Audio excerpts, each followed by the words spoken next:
3월 10일 금요일입니다. 오늘 묵상할 본문은 마태복음 19장 1절부터 12절입니다. 오늘 본문의 줄거리는 예수님을 환대하는 장소, 즉 갈릴리를 떠나서 고난과 죽음이 기다리는 예루살렘을 향해서 떠났습니다.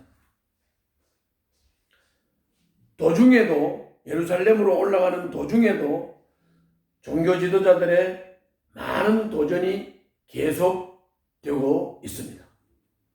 이것이 오늘 본문의 줄거리입니다.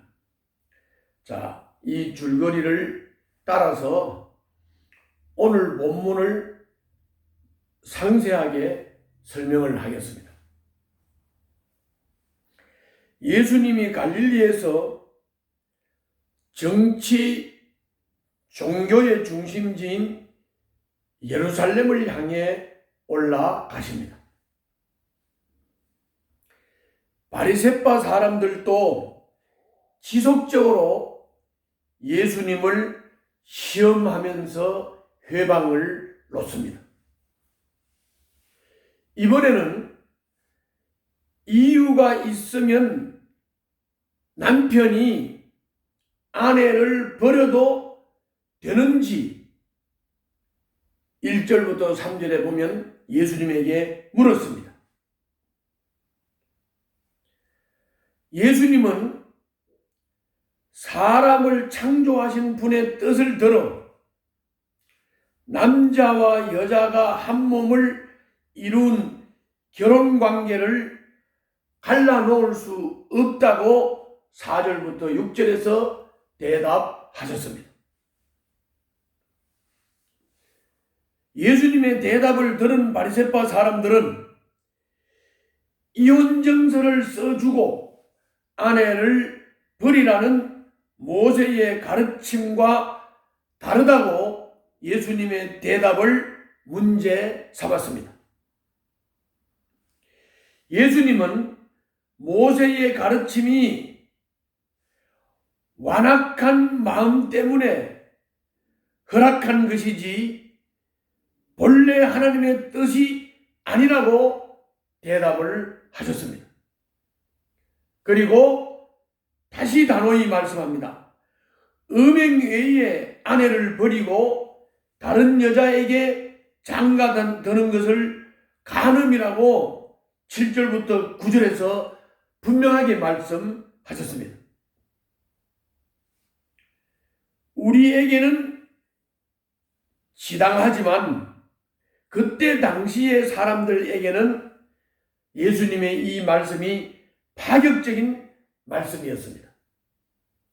제자들이 차라리 장가들지 않는 것이 좋겠다고 하자 예수님은 독신도 하나님이 허락하신 것이라고 11절, 12절에서 말씀하셨습니다.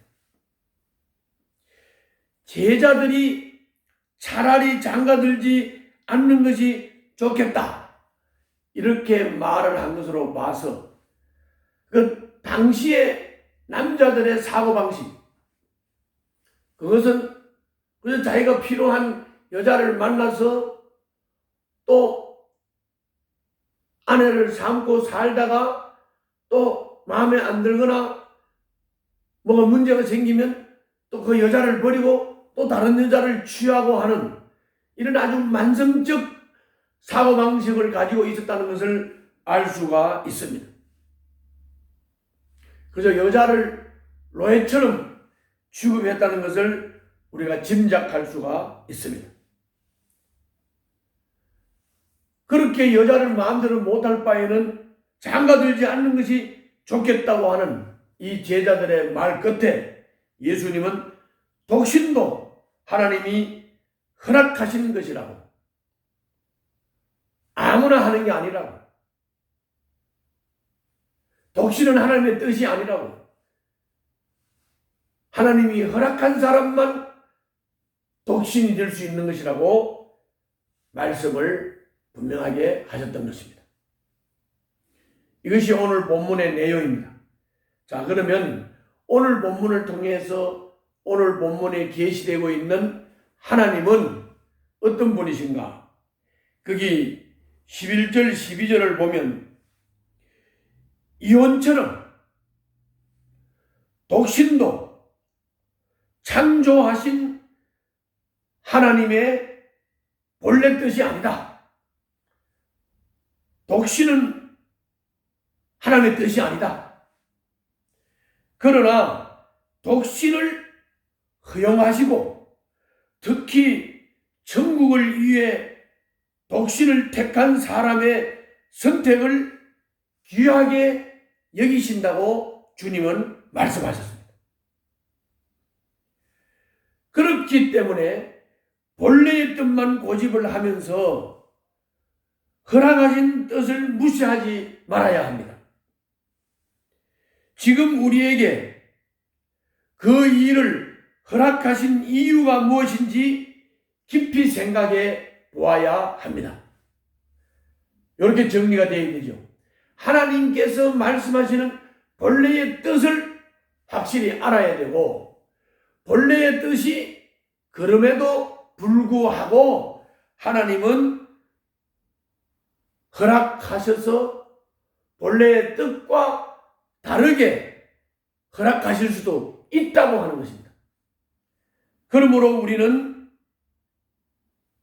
우리에게 그 일을 허락하신 이유가 무엇인지를 깊이 묵상하고 하나님의 본래의 뜻이 그럼에도 불구하고 나에게 이 일을 허락하셨다면 그 뜻이 무엇인지 그 이유가 무엇인지를 잘 생각하고 허락하신 뜻을 따라야 될 것입니다.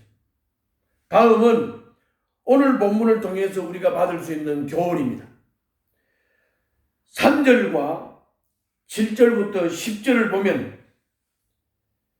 신명기 24장 1절부터 4절에 나와 있는 모세의 법, 즉 이혼정서를 써주고 아내를 버리는 이 모세의 법은 남자가 함부로 아내를 버리지 못하게 하기 위해서 정식으로 이혼 절차를 밟고 이혼정서를 써주고 여자와 헤어지라고 하는, 다시 말하면 약자를 보호하는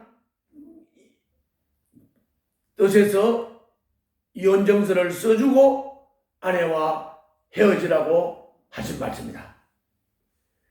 그런데 사람들은 그 법을 이혼을 허용한 법이라고, 이혼을 허용했다고 해석을 하면서 이혼을 남자의 당연한 권리라고 생각을 했던 것입니다. 우리도 말씀의 본래의 뜻을 무시하고 자기에게 유리하도록 잘못 적용하지 않는지 생각해 봐야 합니다. 앞에서도 말씀을 드렸지만 본래의 뜻을 분명히 알아야 본래의 뜻이 그럼에도 불구하고 하나님이 왜 이것을 허락하셨을까? 허락하신 뜻의 이유를 알고 따라야 된다는 것이죠. 하나님의 말씀의 본래의 뜻을 무시하고 자기에게 유리하도록 말씀을 잘못 적용해서는 안 된다는 것을 여기서 우리가 알 수가 있습니다. 이제 정리하면 하나님의 본래의 뜻을 우리는 확실하고 분명히 알아야 된다. 그럼에도 불구하고 하나님이 허락하시는 경우가 있다. 그 허락하신 뜻은 분명히 이유가 있어서 허락했을 것이다. 남자들이 여자를 버릴 때 이혼정서를 써주고 버려야 된다라고 말씀하는 것은 남자들의 완악함을 막고 연약한 여자를 보호하기 위한 이유가 있었기 때문에 허락하신 것이라면 오늘 나에게도 하나님의 본래의 뜻이 이러한데 나에게 이 일을 허락하셨다면 그 허락하신 이유를 알고 우리는 주님의 뜻을 따라야 될 것입니다. 오늘도 주님 앞에서 승리하시기를 바랍니다. 기도하겠습니다. 제게 유리하도록 말씀을 이용하지 않고 말씀의 본연의 뜻을 수용하게 하여 주시옵소서. 예수님 이름으로 기도하옵나이다. 아멘.